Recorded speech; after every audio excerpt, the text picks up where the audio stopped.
Thank you, ladies and gentlemen, for inviting me to what promises to be a very exciting conference on international higher education development.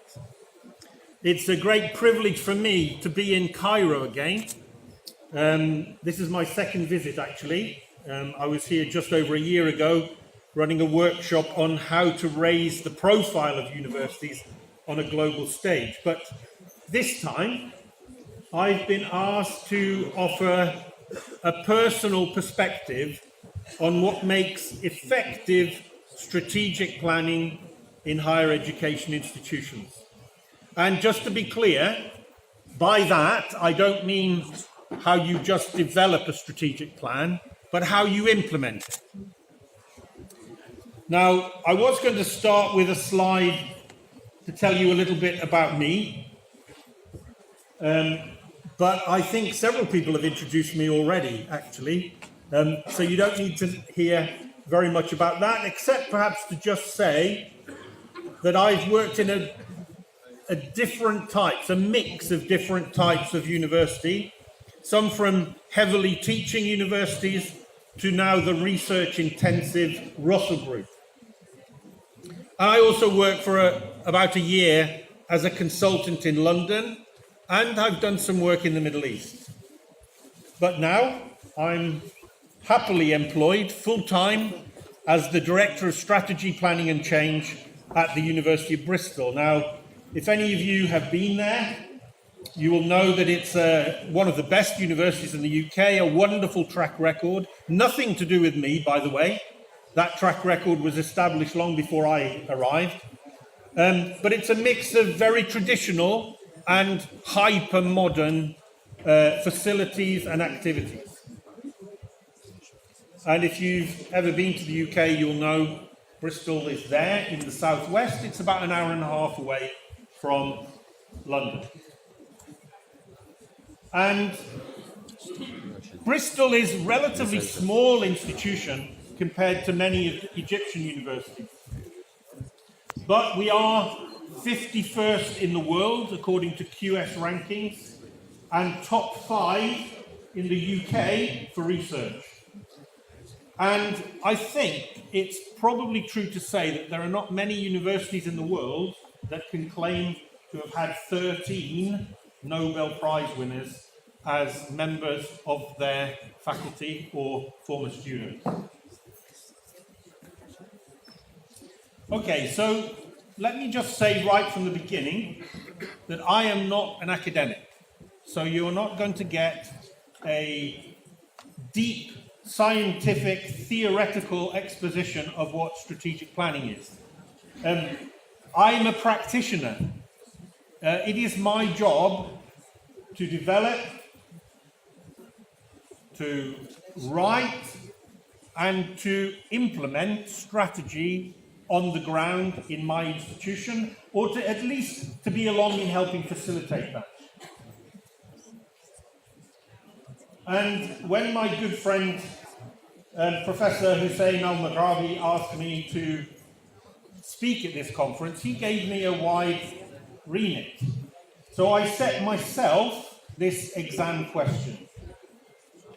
What are some of the key elements that make strategic planning effective in a higher education institution? Okay, that's my exam question.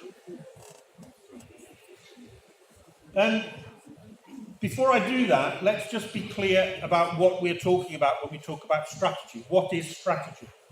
I like this diagram because it's simple. It's from a book called Exploring Corporate Strategy by Johnson, Scholes and Whittington. Strategy is very simply about understanding where you are, determining where you want to be, and working out the best way to get there. It's nothing more complex than that.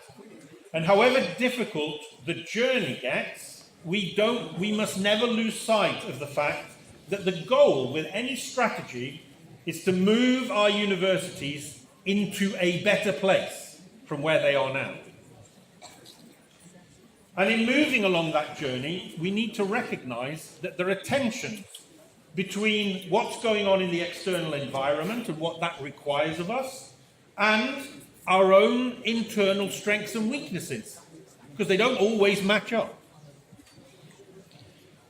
It's full of other tensions too, like between the short and the long term, and of course between sometimes competing priorities within your own institution. I don't know if there's any way to stop that flickering, is it? No, okay. So I see the majority of what I do as being trying to manage tensions and ensuring we have the right balance in our strategic plan, in our strategy making. So this diagram implies that strategy is a linear process, which of course it's not. Much more messy. And as I said before, in all that messy activity, it's very important to retain a clarity of purpose. This diagram is outlining the process of strategy development and implementation in the same way. So we have, for example, the analysis stage. We make choices, strategic choices, and then we move into implementation. And as you move through these phases, they get increasingly difficult. So you ask yourself, well, why is that? Well, the reason is because implementation requires more people to be on board.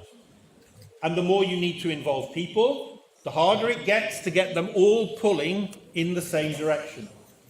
So I'm going to cover all three issues in my talk, all three of the phases of this diagram, but I'm going to concentrate mostly on issues which affect implementation, since that's where the real challenges lie.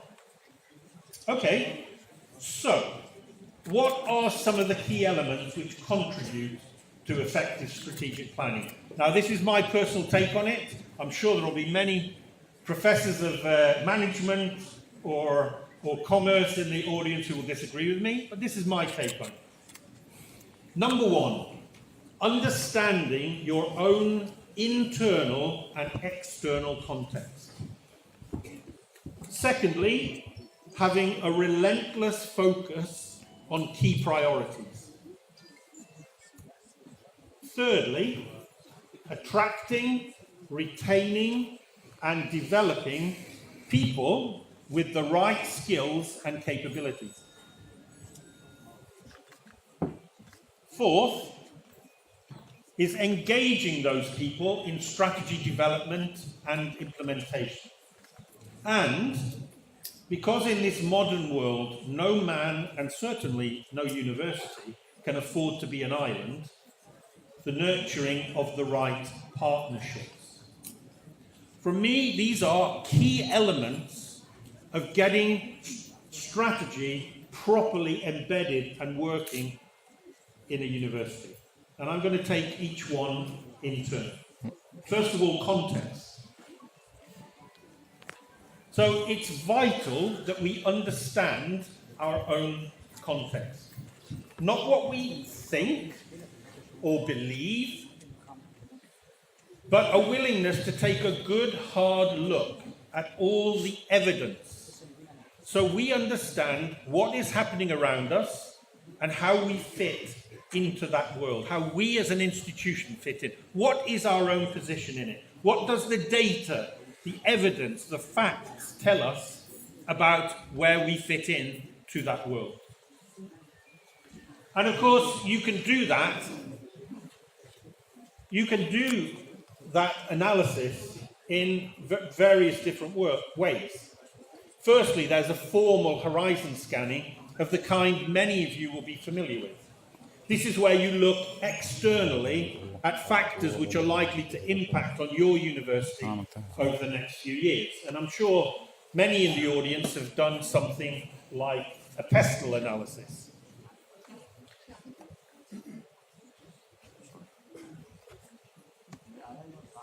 And very often, this is done during strategy development phase at the beginning. You involve key stakeholders, you identify what the external factors are, and so on. Now, if you did this at the moment,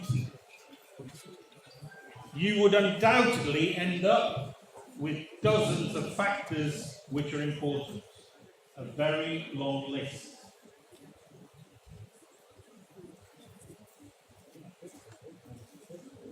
Having a little technical trouble here.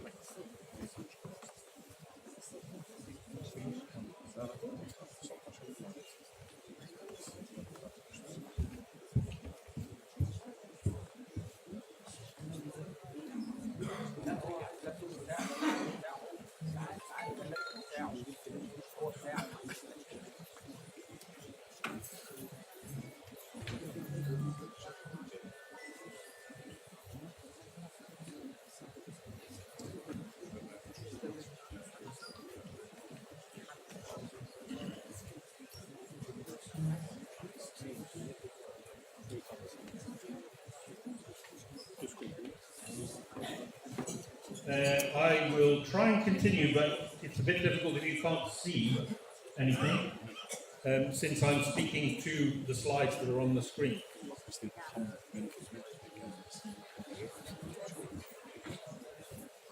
Okay. So, if you did that, okay, you look at the external environment and all of the factors which are likely to impact on you, you would find that there are many of them, dozens, I'm sure. But the key question is, what are the handful of factors which are likely to shape my sector over the next few years? There are usually a small number, the factors which, if we don't address them in our strategy, we simply will not succeed.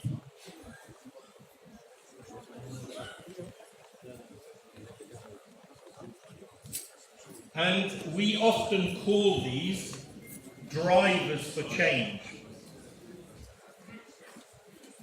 So, is there any way to get the screen back up?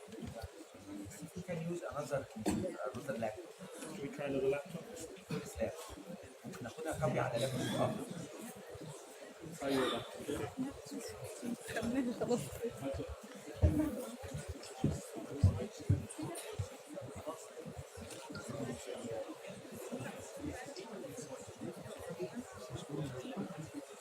Okay, sorry, just give us a minute or two and we'll soon be back up and running.